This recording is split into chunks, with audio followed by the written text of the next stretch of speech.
Belum genap 1 tahun menjabat sebagai Wakil Menteri Ketenagakerjaan, Immanuel Ebenezer dipecat Presiden Prabowo usai jadi tersangka kasus dugaan pemerasan dalam pengurusan layanan sertifikasi kesehatan dan keselamatan kerja atau K3 di Kementerian Ketenagakerjaan. Kasus Noel jadi momentum berbenah bagi Kemenaker dan evaluasi kinerja bagi pembantu Presiden Prabowo di Kabinet Merah Putih. Inilah catatan Kompas TV, jangan ada Noel kedua di Kabinet Prabowo.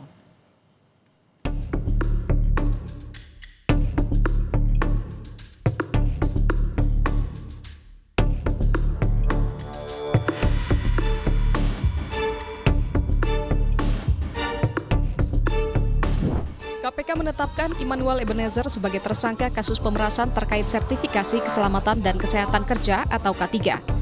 Noel dan 10 tersangka lain diduga mengetahui, membiarkan bahkan meminta uang dari praktik korupsi di kementeriannya.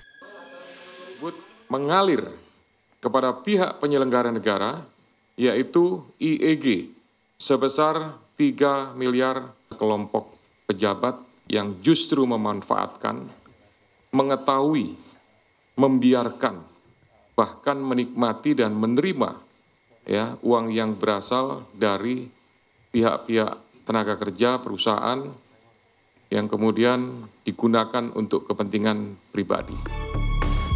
Usai ditetapkan sebagai tersangka, Presiden Prabowo Subianto memecat Immanuel Ebenezer alias Noel dari jabatan Wakil Menteri Ketenagakerjaan. Pemecatan disampaikan Menteri Sekretaris Negara Prasetyo Hadi. Bapak Presiden telah menandatangani keputusan Presiden tentang pemberhentian Saudara Immanuel Ebenezer dari jabatannya sebagai Wakil Menteri Tenaga Kerja.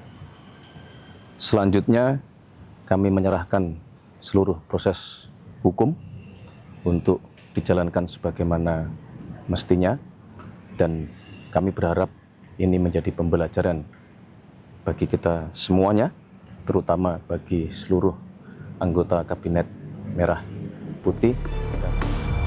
Korupsi yang melibatkan Noel selain menambah panjang praktik korupsi di Kemenaker, patut dijadikan momentum perbaikan menyeluruh. 5 Juni 2025, KPK menetapkan 8 tersangka dugaan pemerasan terhadap tenaga kerja asing sepanjang 2019-2024. Kasus melibatkan Dirjen Pembinaan Penempatan Tenaga Kerja dan Perluasan Kesempatan Kerja serta Direktur Pengendalian Penggunaan TKA.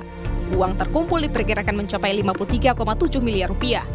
20 Agustus 2025, KPK menangkap Wakil Menteri Ketenagakerjaan Immanuel Ebenezer dalam operasi tangkap tangan berkaitan dengan kasus tindak pidana pemerasan dalam pengurusan layanan sertifikasi kesehatan dan keselamatan kerja K3 di Kementerian Ketenagakerjaan. Padahal sebelum resmi masuk Kabinet Merah Putih, Noel dengan lantang dirinya berkomitmen dalam pemberantasan korupsi. Ya, dalam pidato Pak Prabowo, jangan kirim orang-orang yang mau nyopet anggaran lah ya, APBN dan APBD. Nah itu saya suka tuh pidato itu tuh. Cocok dengan karakter saya sebagai aktivis 98 yang punya komitmen terhadap demokrasi dan pemberantasan korupsi. KPK menjelaskan modus di kasus Noel, para tersangka diduga menerapkan tarif sertifikasi K3 untuk buruh dari Rp275.000 menjadi Rp6 juta.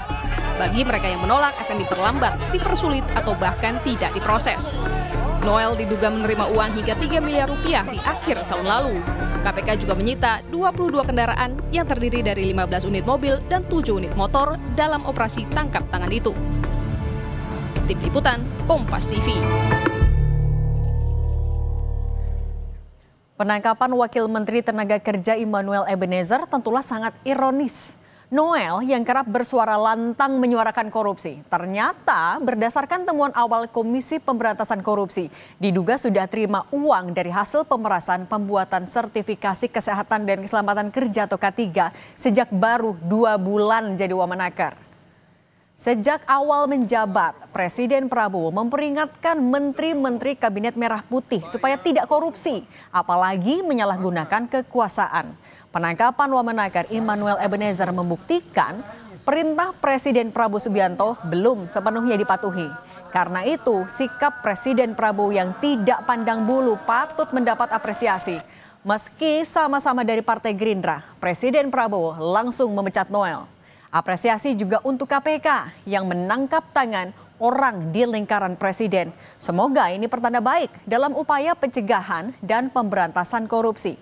Tentulah tidak cukup dengan memecat Noel saja. Perlu langkah lebih keras serta untuk pembenahan korupsi. Sebab korupsi di pusat dan daerah ternyata masih terus terjadi. Sebelumnya, operasi tangkap tangan KPK menangkap Kepala Dinas PUPR Sumatera Utara yang juga orang kepercayaan Gubernur Sumatera Utara, Bobi Nasution. Kebijakan menaikkan gaji pejabat sebagai salah satu upaya mencegah korupsi ternyata tidak cukup. Buktinya sudah memperoleh fasilitas tunjangan jabatan, bahkan juga sudah jadi komisaris PT Pupuk Indonesia. Noel tetap korupsi. Perlu langkah pengawasan lebih ketat dari pihak dalam maupun luar pemerintah supaya celah korupsi semuanya tertutup.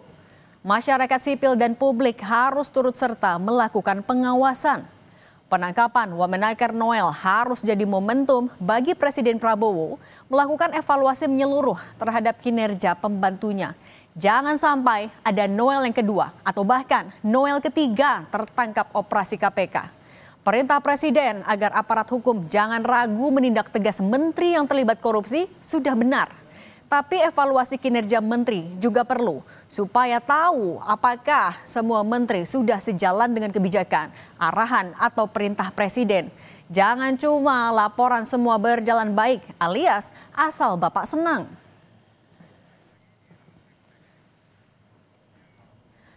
Pembenahan di tubuh Kemenaker juga sangat dibutuhkan. Terbongkarnya kasus dugaan pemerasan Wamenaker Noel mengindikasikan lemahnya mekanisme pencegahan dan pengawasan korupsi di Kemenaker. Tata kelola pengurusan sertifikasi K3 diubah total, jangan sampai ada celah jadi lahan pungutan liar atau korupsi. Mengurus sertifikasi K3 Kemenaker harus dipermudah dan transparan.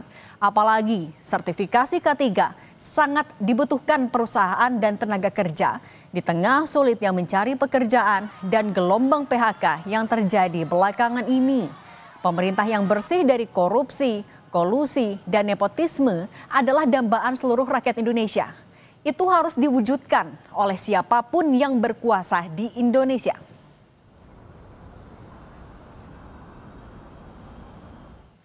Demikian catatan Kompas TV, sampai jumpa pekan depan.